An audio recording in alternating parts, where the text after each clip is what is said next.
For today's video, we're going to be doing something a little bit different. This is going to be more of a discussion video. And, the question that I posed in the title is, like, where did the love go for Marvel Legends? And funny enough, the the series of action figures that got me into collecting, period, was Marvel Legends. It all started when I was a wee little lad. My mom had actually gotten me a figure from the sister line of Marvel Legends. Some of y'all might know this as Spider-Man Classics, back when Toy Biz was still, was doing the figures. And this is a Spider-Man Classics figure right here. And ever since then, like I was just in love with the figures. Like it set the standard for action figures. Like anytime I would go to the store, I'll be looking in the packaging, seeing where the joints at. Does it have a double jointed elbow, knees? Does it have an ab crunch? I'm in the store examining action figures as a kid to see if it would be worth asking mom to buy it for me. But when I ask where did the love go, it's because when I compare like Toy Biz Marvel Legends to or Spider-Man Classics to modern Marvel Legends by Hasbro, it's a little different. Like I feel like there was passion and love, not to sound corny, but passion and love put into the figures that Toy Biz made, down to the paint, the sculpt work. And I'm not saying that none of that's completely dissipated when it comes to Hasbro Marvel Legends, but it's different. I'll give you an example. Um, let's take this Captain America for example. Or better yet, I have another Toy Biz figure here. Right here, my man Wolverine. Let's look at this guy for example. Like, this looks like a collectible, and this was supposed to be for children. Look at all the paint. Look at the detail. This is like a 16-year-old figure, and it still holds up pretty well against modern Hasbro figures. Look at that guy, man. And he's been through a little wear and tear, of course, since I had him for so long. But like the paint don't seem right sometimes, and when there is a little paint, it's a bit sloppy, and that's to be expected, I guess. But like most of the time, what Hasbro most of the time, there are some exceptions to the rule, and I actually have some future reviews planned for some Hasbro Marvel Legends that I think look pretty good. But most of the time, what we get is this guy. This feels like a toy. Now, of course, they're all toys, but this feels like they tried to make a toy version of Hyperion. While that Captain America over there and that Spider-Man over there, they feel less like toys and more like, and this Wolverine here. They feel less like toys and more like they were pulled out of a comic book panel. You know? Like down to the painting, the sculpt work. Like sculpt work, for example. I'm not gonna lie, some of Hasbro's sculpt work is pretty good.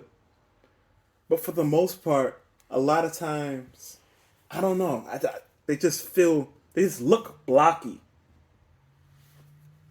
I feel like the sculpts on like the Toy Biz figures, like I said, it felt like it was sculpted with a certain level of care and love. Not to say that the people at Hasbro don't care, because it sure would suck for them to listen to this and be like, yo, this random schmuck talking about I don't care. I bust my ass to sculpt that. So I'm not trying to say that at all, but the sculpts they look blocky. It's just something about it. It's always something that's off about the look. I remember for a little while, some of the figures had this thing where their heads were just a bit big, or it just set sat too far on top of the sat too high up on the neck. And then sometimes you get like a little gappage. Let me see. Is it on this one? Is it on Webman? Yeah, you got a little gappage right there. And let me put his head in a more neutral position. I guess that's just me. I don't know. Something is off about it.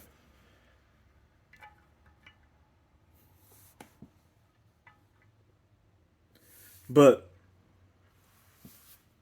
what was I saying?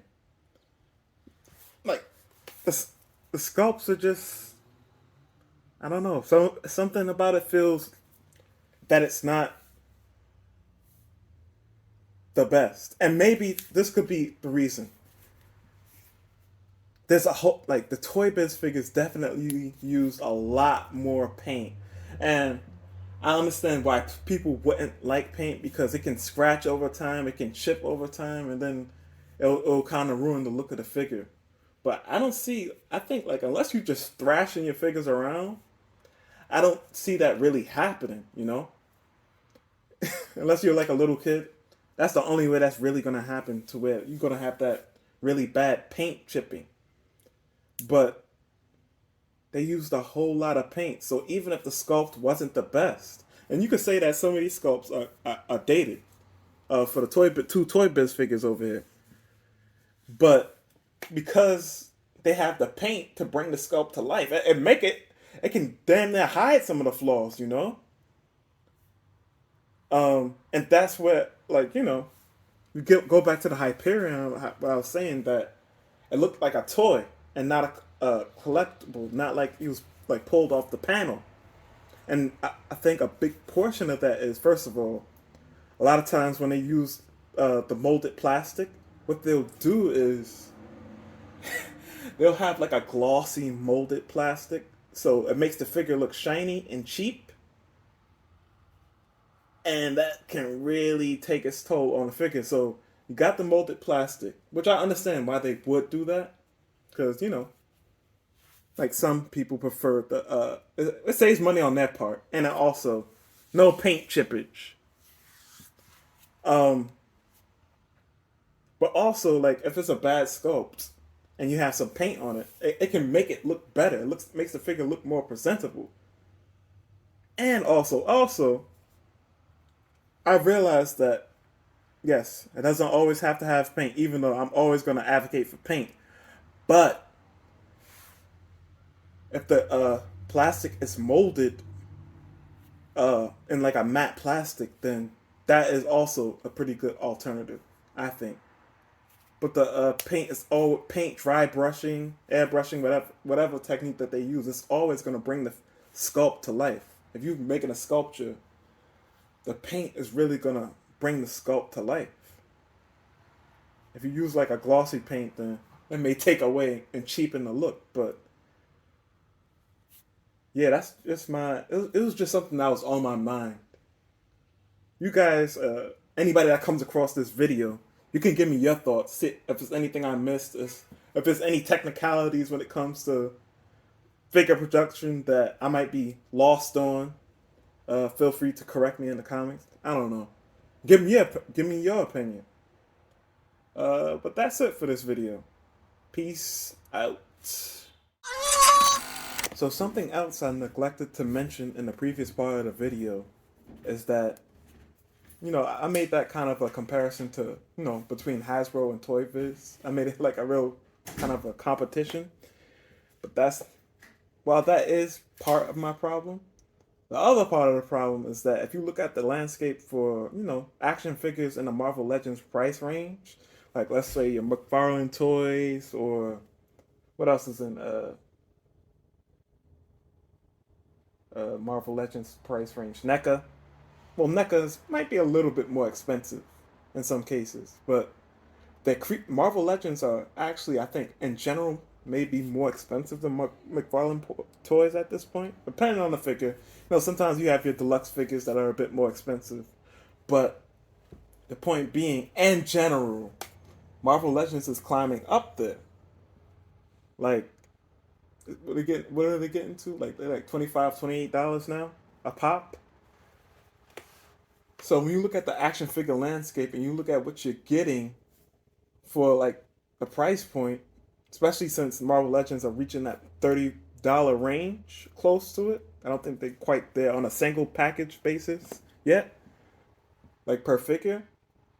But I could look at a line like a maybe a NECA or maybe certain McFarlane toys, and I see like a level of passion there or a level of quality in the sculpt work and the paint that's just lacking for most Marvel Legends. There are some exceptions to the rule with Marvel Legends, like the 20th anniversary Thor figure. This figure right here. Wait, let me see. Let me get to focus. This figure right here. This is a pretty damn good figure. The likeness to the character, great sculpt work, great. I would make his chest a little broader, but that's about it. Um, yeah, that's pretty much it. That's the last little portion I wanted to add to this video. And until then, well, until next time, peace out for real this time.